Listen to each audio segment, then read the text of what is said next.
সেই ব্যাপারগুলো সম্পর্কে দেখব। তবে দর্শক এবার সেই এক্সাইটিং মোমেন্ট আপনাদের জন্য ওয়েট করছে। আমরা এতক্ষণ যাবত লক্ষ্য করেছি শো ম্যাচ মিস্টার ট্রিপল আর ভার্সেস রাত ভাই ভাইকিদের সেই শো ম্যাচ দেখেছি। সেখান থেকে উইন হয়েছেন বেস্ট অফ 3 তে দুটো back to back game win হওয়ার মধ্য থেকে উইন হয়েছেন রাত ভাই ভাইকি। নাও নেক্সট ওয়ার্ড আমরা আমাদের এই শো ম্যাচের উইনার টিম থেকে আমরা রাত ভাই ভাইকিকে ইনভাইট করব। এন্ড একটা ছোট্ট আমরা ইন্টারভিউ সেশনে যেতে চাই, কারণ গ্র্যান্ড ফাইনালের আগে ইন্টারভিউ সেশনটা আপনাদেরকে আরো বেশি চার্জ আপ করবে, আরো বেশি চিয়ার আপ করবে এবং গ্র্যান্ড ফাইনালের মজা আরো বেশি বাড়িয়ে দেবে বলে মনে করছি। সাথে চলো শুনি কি ছিল তাদের কল্পনা স্ট্র্যাটেজি এবং আর কিভাবে তারা আজকে দিনে এই দুইয়া মোমেন্টটা সেলিব্রেট করছে।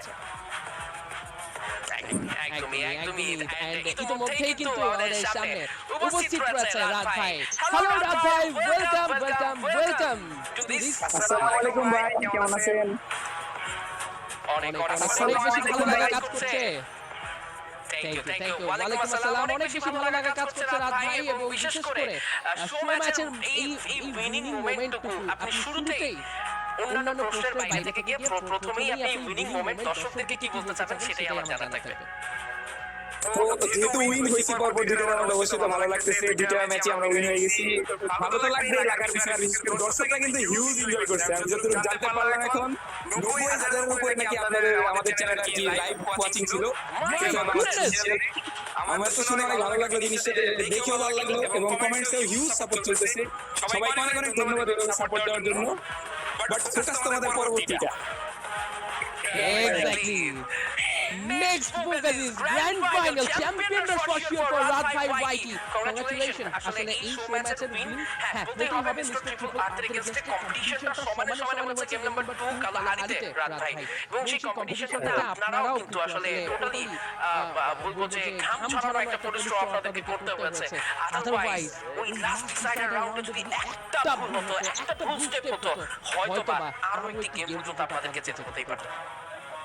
জি জি, আমাদের ফার্স্ট ম্যাচটাতে এতটা ওরকম প্রবলেম হয় নাই, বাট দ্বিতীয় ম্যাচটাতে হইতেছিল কি আসলে ফ্লিকার ভাইকে আমাদের যে স্নাইপার প্লেয়ার ছিল ওনাকে আমাদের ব্যাকআপটা দিবে ব্যাকবো, ওনাকে সবসময় প্রত্যেকটা রাউন্ডে ওনাকে স্নাইপার থেকে আটকে রাখা হয়েছিল। যার কারণে আমরা এদিকে দিদিতে একটা প্রেশার ফেস করছি এবং আমাদের ওদিকে ব্যাকআপও আসে না, যার কারণে একটু প্রেশার ক্রিয়েট হয়ে গেছে। বাট লাস্টে মোটামুটি গিরি কভার আমরা করে ফেলছিলাম আর কি। বাট অপোনেন্ট টিম থেকে অনেক ভালো ফাইট করছে, যেহেতু মানে বলতে গেলে হিউজ। ওকে, সো অপোনেন্টের কথা যখন বললোই রাত ভাই আপনার কাছে জানতে চাচ্ছি, অপোনেন্টের কোন প্লেয়ারটাকে সবথেকে বেশি ফিয়ারলেস মনে হয়েছে আপনার কাছে, বা কোন প্লেয়ারটাকে আপনাদের মনে হয়েছে যে এই প্লেয়ারটা আপনাদের জন্য সবথেকে বড় বাধা হতে পারে? বাধা হতে পারে বলতে গেলে কি ওইভাবে আমরা ইয়া করি নাই যে বাধা হবে, যেই হবে আস্তে দেখা যাবে। আমাদের টিমে তো বাধা দেওয়ার মতো দুজন আছে, তাই না? তো আমরা তো আছি সাথে। Come on. Exactly. ঠিক আছে, চ্যাম্পিয়নদের ভাষাই নিজের টিম থেকে সবথেকে ভালো হবে। আমি বলছি ডিসেন্ট এবং স্টেবল একটা গেম প্রোভাইড করছে, বাট স্টিল এরপরেও যদি নিজের টিম থেকে কোনো অনারেবল মেনশন করতে হয় কোনো প্লেয়ারকে যাকে ছাড়া হতোই না, চলতোই না, তাহলে কোন প্লেয়ারটাকে মেনশন করবেন?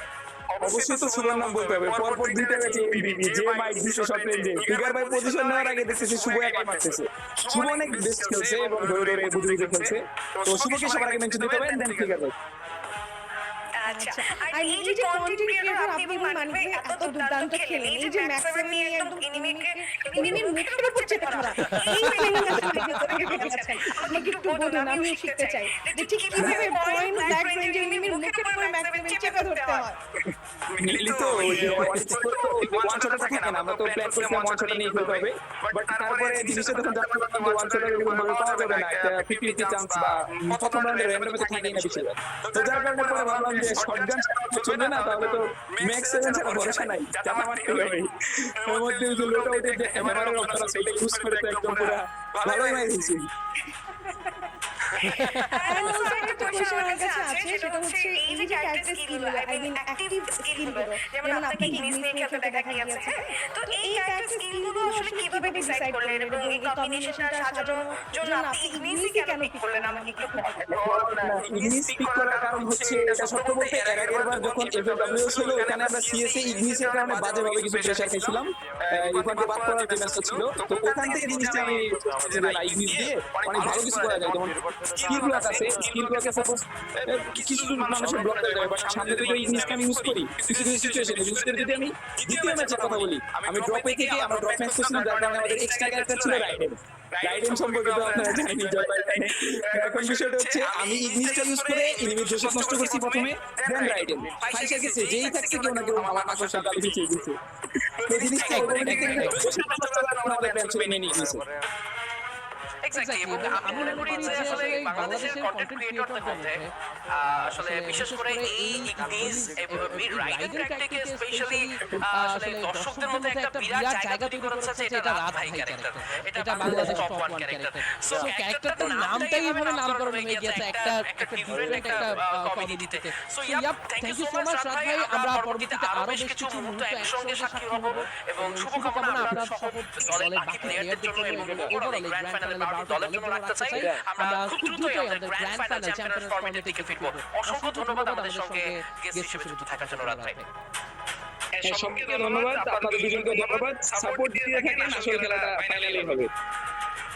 একদম একদম। শুভকামনা।